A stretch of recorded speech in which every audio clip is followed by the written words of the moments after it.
no, Poe. Just freaking no. That was so disturbing when you grew freaking legs and start walking over the train cart with just giant monster man legs that were like for a baseball or basketball player. I was like, what?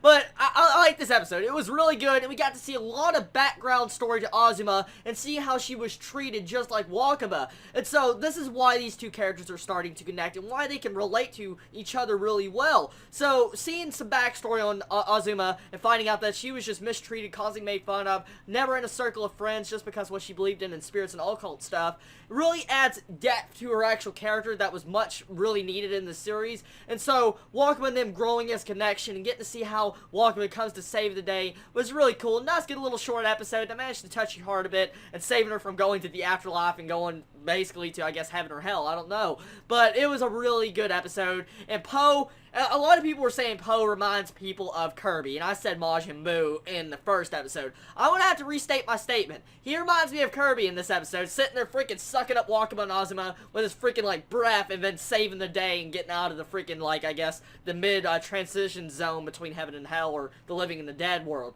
So, I like it. Episode was good, and it had good animation. That music was freaking epic. I do love the freaking music, and you gotta love how they change the ending song every freaking episode. Has no one else realized that? Every freaking ending of each episode is different. So, I like that so far, and there's a lot of different things I noticed at the end of this episode. I don't know if a lot of people realized.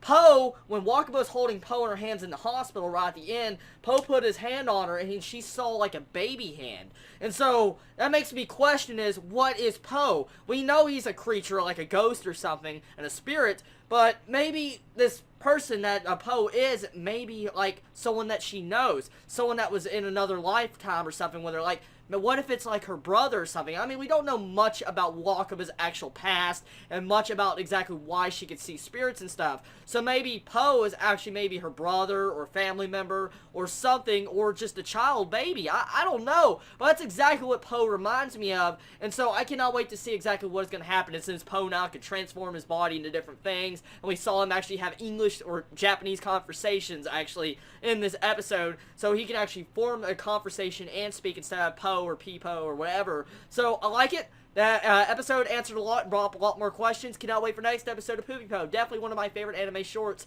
of this season besides Tonari no Seki-kun. Y'all a wonderful day or not wherever you live. Please stay safe. Chibi out.